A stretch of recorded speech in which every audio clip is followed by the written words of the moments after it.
কি দেখছি ভাবছো না?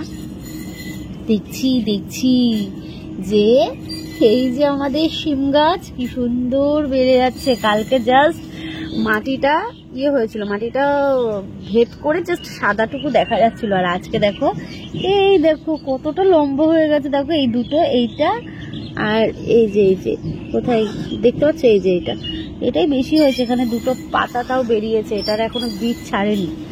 আরো যে কটা রয়েছে মোটামুটি 1, 2, 3, 4, 5, 6, 7টা মতন এখনো বেরোবে। আরো আছে, ওনাকে আরো দিয়েছে। তো বেশ ভালো লাগছে। গতকালকে দেখে গেছিলাম জাস্ট মাটি হচ্ছে, আর আজকে এতটা বেড়ে গেছে। চোখের সামনে এইভাবে গাছগুলোকে বড় হতে দেখতে কি ভালো লাগে না বলো? তো আগে যখন এই জমিটা ছিল, এই জমিটাতে বাড়ি করার আগে তো প্রচুর শিম মানে প্রচুর গাছ লাগানো হয়েছিল। জানো তোমরা যারা আমার পুরনো ভিউয়ার্স আছো, প্রচুর গাছ লাগানো হয়েছিল। আর এখন আর জায়গা কোথায়, আমাদের জায়গার এখন প্রচুর অভাব। তো এখন ওই টবের মধ্যেই দেওয়া হয়েছে। এখন কত দূর কি হবে জানি না, দেখা যাক কি হয়।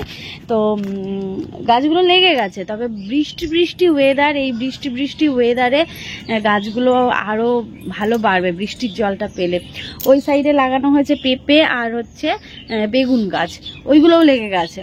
আবার এনেছে হচ্ছে কি বলে পালং শাকের বীজ। সেই পালং শাকের বীজ ওই সামনের বাড়ির দিদিদের দেব। ওদের অনেকটা জমি, তো আমাদের তো জমি নেই, ওদের অনেকটা জমি আছে। ওদের জমিতে ছড়িয়ে দিলে ওরাও খেতে পারবে, আমরাও খেতে পারবো। তো ওই জন্যে ওদের বাড়িতে দিয়ে আসা হবে। দেখো গাছটা কি যে ভালো লাগছে, কি দারুণ না? আর সকালের ওয়েদারটা বেশ ভালো লাগছে। তবে একটা দিকে আমার একটু মনটা খারাপ, সেটা তোমাদের পরেই বলছি। সত্যি মনটা খারাপ গো, যে এখন এই মুহূর্তে এরকম মেঘলা না হলেই ভালো হতো।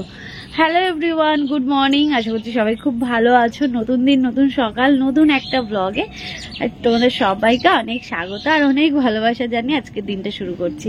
ঘুম থেকে উঠলাম হচ্ছে 6:45-টার সময়। বর কাজে চলে গেল, ওরা আজকে একটু যেতে লেট হয়ে গেছে। আর আমাদের সাথে সাথে ছেলে উঠে পড়লো, কারণ চাবি খুঁজে পাচ্ছিলাম না। চাবি কোথায় গেল, মানে মেন গেটের চাবি। তারপর ওই আওয়াজে ছেলে উঠে পড়েছে। এই টাইমটা একটু ওঠে প্রতিদিনই, তো আবার খাইয়ে দিলে ঘুমিয়ে পড়ে, তো সেটাই হয়েছে। খাইয়ে দিয়েছি, ও এখন ঘুমোচ্ছে। এখন আমাকে দৌড়ে দৌড়ে কাজ সারতে হবে। প্রথমে আসলাম যে দরজাগুলো খুলে দেওয়ার জন্য। চলো এবার নিচে যাই। আবার মাছ কাটতে হবে জানো, এটাই তো একটা বিরক্তের কাজ। কিন্তু ওই মাছ দাদা আজকে মাছ কেটে দিয়ে যায়নি, বললো আজকে একটু তাড়া আছে। এবার মাছটা মাপিয়ে নিয়েছি। এবার মাপানো মাছ তো আর করা যায় না, নাহলে আর নিতাম না। নাহলে রুইও খেতে ইচ্ছে করে না, কি করবো বলো? বাড়ির ওপর থেকে নিলে কিছু করার নেই, এই যা আনে তাই খেতে হয়।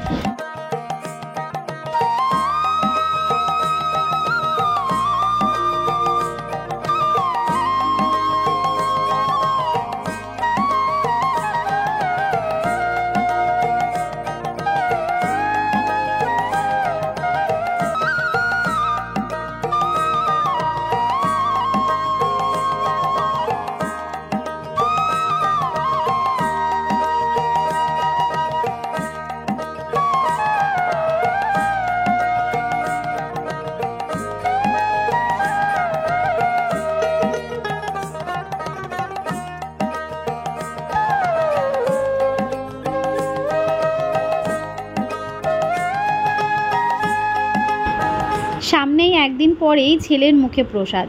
শুক্রবার 31শে অক্টোবর, সেদিনকে আমরা যাচ্ছি হচ্ছে নৈহাটি বড়মার কাছে পুজো দিতে। আর সেই দিনকেই কিন্তু আমার সোনা পাপাকে মুখে প্রসাদ দেওয়া হবে। তো এবার যদি এই ঝড় বৃষ্টি এইগুলো হয় তাহলে বলো তো, মন তো খারাপ লাগবে। কারণ ছেলেকে যেহেতু এতটা দূরে আমরা প্রথম নিয়ে যাচ্ছি, গাড়ি বুক করা হয়েছে, বাড়িতেই গাড়ি আসবে, ট্রেনে করে যাব না। যেহেতু ধরো সকালবেলায় তো অফিস টাইম থাকবে, প্রচুর ভিড়ভাট্টা হবে। এই জন্যেই আমরা ভিড়টাকে এড়োনোর জন্যেই আমরা গাড়ি বুক করেছি, গাড়িতেই যাব। কিন্তু সেটা না, এই ঝড় বৃষ্টি হলে তো অসুবিধায় পড়তে হবে, তাই তো? তার মধ্যে আমার বর আবার দণ্ডি কাটবে, এই সমস্ত কিছু নিয়ে একটু চিন্তায় রয়েছি যে কি হবে না হবে। তবে ভগবানের কাছে প্রে করো, ভগবান এতদিন সমস্ত কিছু ভালো করেছে, আর আশা করছি এই দিনটাও কিন্তু আমার ভালোই কাটাবে। কি বলো তোমরা? তো দেখা যাক, তোমরাও দেখতে থাকো, সঙ্গে থাকো, জানতে পারবে। আর এই হচ্ছে আমাদের নয়নতারা ফুল গাছটা একদম ঝিমিয়ে গেছিলো, কিন্তু না এই নিচে ব্যালকনির নিচটাতে রাখার পরে এই গাছটা খুব সুন্দরভাবে বেড়ে উঠেছে। কিন্তু এই পাশের গাছটা দেখো, এটা একদমই নেই, একদম শুকিয়ে গেছে বলতে পারো। বাইরের দিকে কাজ হলো, এখন মাছ কাটতে হবে। রান্নাঘর ক্লিন রয়েছে, কিন্তু মাছ কাটাটাই হচ্ছে বড় এখন চাপের। অনেক দিন পর মাছে হাত দেবো, মাছ কাটবো, কতগুলো মাস পর। প্রেগনেন্সিতেও তো আমি খুব একটা মাছ কাটিনি, মানে কেটেই নিয়ে আনা হতো বা কাটা মাছই কিনতাম। কিন্তু তারপরে এই যে 5 মাস হয়ে গেল, মানে এতগুলো দিন হয়ে গেল আমি মাছ কাটি না। আজকে অনেক দিন পর মাছ কাটবো। এদিকে ছেলের আর আমার নাইটি রয়েছে, কিন্তু এইগুলো উপরে যে দেবো দেওয়ার উপায় নেই, কারণ ওই যে মেঘলা মেঘলা ওয়েদার হয়ে রয়েছে আর গুড়ি গুড়ি বৃষ্টি পড়ছে। তো আর কি, বেলায় যদি রোদ ওঠে তাহলে ওই দড়ি পর্যন্ত রোদ যায় ওই ব্যালকনি দিয়ে, তখন ওই রোদ লেগে যাবে, আর নাহলে ওপরে দেবো। কিন্তু রোদ না উঠলে ফালতু দিয়ে লাভ নেই। মানে মোটামুটি শুকনো কিন্তু একটু নরম, রোদ খাওয়ালে বেশ ভালো হতো। চলো এবার মাছটা কেটে বাসি নাইটিটা চেঞ্জ করে নিজে একটু কিছু খাবো, খেয়ে নিয়ে চটপট রান্না বসিয়ে দেবো। কারণ ছেলের ঘুম তো বলা যায় না কখন উঠে পড়ে, তখন এবার ওকে সামলাবো না রান্না করব। মাছ কাটা হয়ে গেছে, এদিকে দেখতেই পাচ্ছ একটা বড় মাছ ছিল বলে মাছটাকে কেটেছি অর্ধেক করে। আর এই সাইজের তেলাপিয়া মাছগুলো বেশ ভালো লাগে, এই এক বিদ্যা। আর কিছু বাটা মাছও নিয়েছি। মাছ কেটে একেবারে স্নানটাও সেরে ফেললাম। এদিকে দেখো পুজো দিয়ে নিচ্ছি। আর গাছে ওই লতানো যে গাছটা উঠেছে না, এই গাছটাতে এত ফুল হয়েছে, আর সেই ফুলগুলো তুলসী তলায় পড়ে রয়েছে। কি যে ভালো লাগছে কি বলবো। তুলসী তলাটাও জল দিয়ে ধুয়ে দিলাম, কারণ সকালবেলায় বাসি কাপড় ছেড়ে কিন্তু প্রতিদিনই তুলসী তলাটা ধুয়ে দেওয়া হয়।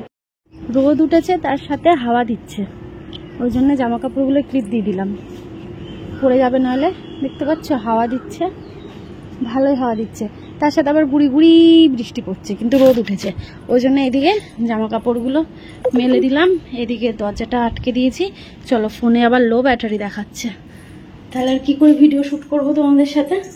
স্নান করে নিয়েছি, আজকে অনেকদিন পর স্নান করলাম। ওই মাছ কাটতে কাটতে দেরি হয়ে গেল, তারপরে ভাবলাম যে না স্নান করে ফেলি, কারণ 9টা বেজে গেছে। এবার আবার দৌড়ে দৌড়ে রান্না করতে হবে। সবজি কাটতেই যা সময় লাগে, সবজি কাটা হয়ে গেলে রান্না করতে কিন্তু বেশি সময় লাগে না। এখানে পালং শাক কেটে নিয়েছি, পালং শাকের জন্য সবজি কেটে নিয়েছি। এখানে গাটি কচু আলু, এটা হচ্ছে মাছে যাবে। এদিকে অর্ধেক মাছ ভাজা হয়েছে, আর এখানে মাছ ভাজা হচ্ছে। আর এইদিকে দেখিয়ে দিই, এই যে মাছটাকে একটু ভাপে রেখেছি, একটু পরে মানে গ্যাসটা বন্ধ করে আমি কিছুক্ষণ রাখি, তাহলে বেশ গ্যাসটাও কম করে ভালো হয়।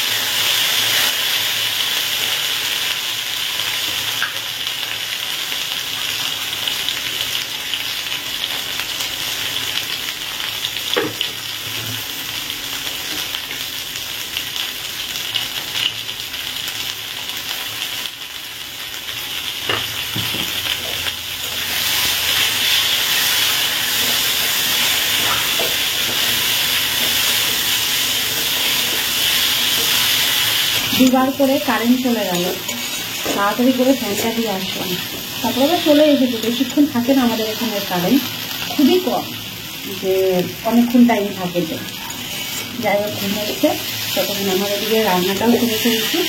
ওই যে এখানটা হচ্ছে মশলা কষানো চলছে, মাছ দিয়ে দিয়েছি বুঝলে, তাতে হচ্ছে আলু ভালো করে মশলার সাথে কষিয়ে নিয়েছি। মশলাটা যখন তেল ছেড়ে এসছে তখন মাছ দিয়ে দিয়েছি। তোমরা এইভাবে করবে, দেখবে দারুণ স্বাদ লাগে। মানে মশলাটা প্রথমে কষিয়ে নেবে, এই কাঁচা মশলার মধ্যে আবার দিয়ে দেবে না, তাহলে তো মাছটা সেইভাবে নাড়তেও পারবে না, মশলাও কষানো হবে না, মাছ ভেঙে যাবে বেশি নাড়তে গেলে, যাবে তাহলে সব। ওই মশলাটা ভালো করে কষিয়ে নেবে, আলুটা ইয়েটা অনেকটাই সেদ্ধ হয়ে যাবে কষানোটাই, তারপর মাছ দিয়ে নেড়ে চেড়ে জল দিয়ে দেবে, ভালো লাগে। আর এখানে আমার জন্য একটুখানি গরম ভাত আর একটু মাছ ভাজা নিয়েছে, এটা এখন আমি একটু খাবো বুঝলে।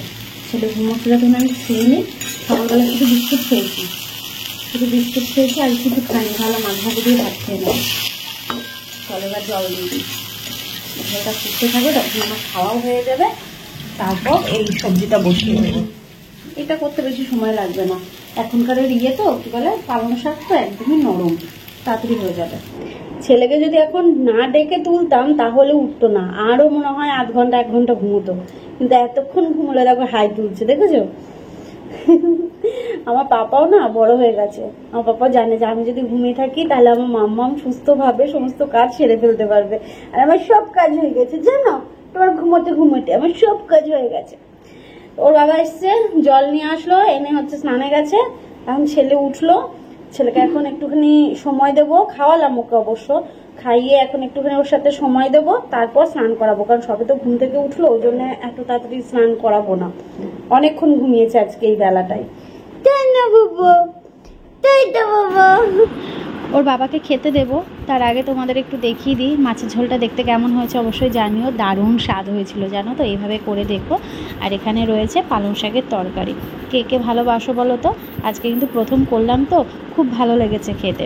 তো চলো ওকে ভাতটা বেড়ে দিই, ওর থালাটা গুছিয়ে দিয়েছি দেখতেই পাচ্ছ। আর আলু সেদ্ধ না হলে যেন ওর চলে না, ওই জন্য আলু সেদ্ধ দিয়েছি আর থালাটা সমস্তটাই গুছিয়ে দিয়েছি। চলো ওকে খেতে দিই, দিয়ে তারপর ছেলেকে নিয়ে বসবো, মানে ছেলের পেছনে তো অনেকটা সময় দিতে হবে।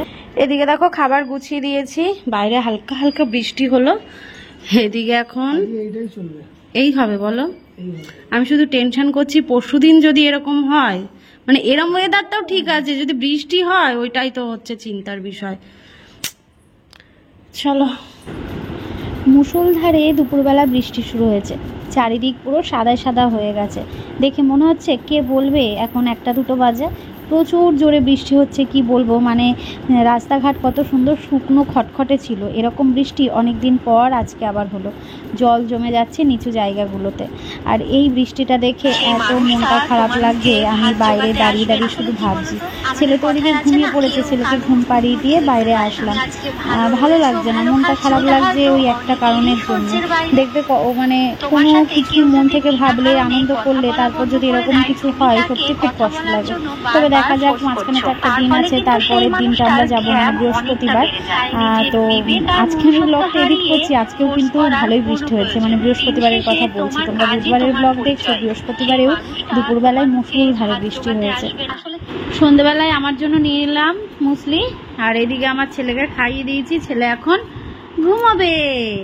তাই না পাপা বলো, আমি বিকেলবেলা কোথায় গেছিলাম, ওর জন্য কিছু জামা কাপড় এনেছি, আমি তোমাদের পরে দেখাচ্ছি, ঠিক আছে? শীতের পোশাক এনেছি বাড়ি পরার। ব্লগটা শেষ করব, তার আগে কিছু জিনিস তোমাদের সাথে শেয়ার করি। আর মানে ফোনটা একটু নড়বে কারণ হাওয়া দিচ্ছে তো, আর আমি সেলফি স্টিকটার মধ্যে রেখেছি, ওর জন্য একটুখানি নড়বে। ছেলের প্রথম মানে এবার শীতের কিছু বাড়িতে পরার ওই গেঞ্জি, ফুলাতা গেঞ্জি, কুড়ি টাইপের যে গেঞ্জিগুলো হয় সেইগুলো। প্রথমে যেটা দেখাবো সেটা হচ্ছে একটা নর্মাল, হচ্ছে একটা ওই কি বলে, কি এগুলোকে বলে জানো, এরকম এরকম, এগুলো প্রচন্ড ওম হয় আর কি, বুঝলে, প্রচন্ড ওম হয়। এই যে এরকম প্যান্ট, ঠিক আছে, এই বাড়ি পরার, এই সমস্ত কিছুই আজকে নিয়েছি বাড়ি পরার। আর কোনটা দেখাবো, এটা দেখাই, কটা নিয়েছি, 4-5টা মতো নিয়েছি। এ দেখো, এটাও হচ্ছে ফুল হাতা গেঞ্জি, আর এই হচ্ছে প্যান্ট, এই একটা গেল, এই একটা ফুল হাতা গেঞ্জি। আর আমাদের ঘরে মোটামুটি অত তো এখন ঠান্ডা লাগে না, কি বলতো, এগুলো না ভোরবেলার দিকটা বেশ ঠান্ডা লাগে এই জন্যে। আর তাছাড়া এমনি যে উলের সোয়েটার গুলো হয় সেগুলো এখন কিনিনি, ওগুলো কিনবো। এই একটা নিয়েছি, কেমন লাগছে জানিও, এটা প্যান্ট। আর একটা হচ্ছে, ও এটা তো দেখালাম, এটার সাথে এটা প্যান্ট, এটা একটু ভালোর মধ্যে,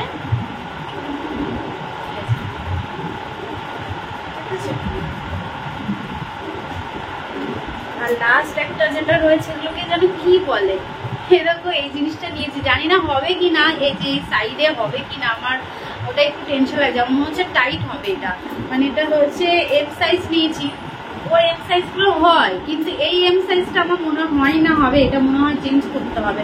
ভাবলাম ছেলেকে পড়াবো, কিন্তু ছেলে আমার ঘুমিয়ে পড়েছে, খাইয়ে দিলাম, খাইয়ে দিয়ে ফ্রেশ করিয়ে দিয়েছি, ওর বাবার কোলে ঘুমিয়ে পড়েছে। কারণ এই সময়টা ওর বাবার কাছেই থাকে আর আমার কাছে কমই থাকে। আমি এখন রান্না করতে যাবো, তার আগে ভাবলাম ওদের সাথে এগুলো শেয়ার করে ব্লগটা শেষ করে দিই। এত স্টোরেজ ফুল হয়ে যাচ্ছে কি বলবো। এই দেখো এগুলো মোজার মতন, এটা আমি অনলাইনে দেখেছিলাম। এটা পুরো সিস্টেম হচ্ছে এখানে বোতাম বোতাম মতন দেওয়া, পুরো এগুলো পুরো বোতাম দেওয়া প্যান্ট, তার সাথে এরকম গেঞ্জি। মানে এটাকে কি যেন বলে জানো তো, যে এইগুলোকে হেভি লাগে এগুলোকে। কবে যে পড়াবো সেটাই ভাবছি, কালকেই পড়াবো, পড়ি আগে দেখে নেবো, নাহলে তো এটা চেঞ্জ করতে হবে। আর আমি বলেছি এই জিনিসেরই জিনিস ফুল হাতা এনে দিতে, কারণ ফুল হাতা হাফ হাতার থেকেও ফুল হাতাটা বেশি ভালো লাগবে। এই তো এই কটা জিনিসই নিচ্ছি, এই একটা, এই একটা, এই একটা, 3টে 4টে 5টা 6টা ড্রেস নিয়েছি আজকে আমার ছেলের জন্য। এই এটা ছেলের জন্য। আর নিয়েছি হচ্ছে এই একটা রুমাল, ভাবলাম কি যে কানে টানে যদি হাওয়া লাগে তার জন্য এই একখানা বড় রুমাল নিয়েছি। দেখো রুমালটা কি গো, অনেকটা বড়, দেখো কান ঢাকার জন্য। হ্যাঁ এমনি টুপি আছে, দুটো টুপি, কিন্তু ওর একদম ছোটবেলাকার টুপি, তো ওই টুপি হবে না, আন্টি পাঠিয়েছিল। ওই টুপিগুলো এখন ওর মাথায় হবে না, মানে ও উপরে উঠে যাবে। এই রুমালটা নিয়েছি, এই রুমালটা দিয়ে সেই মাথা ঢাকা যাবে, এটা মানে আমারও হয়ে যাবে এরকম একটা ব্যাপার।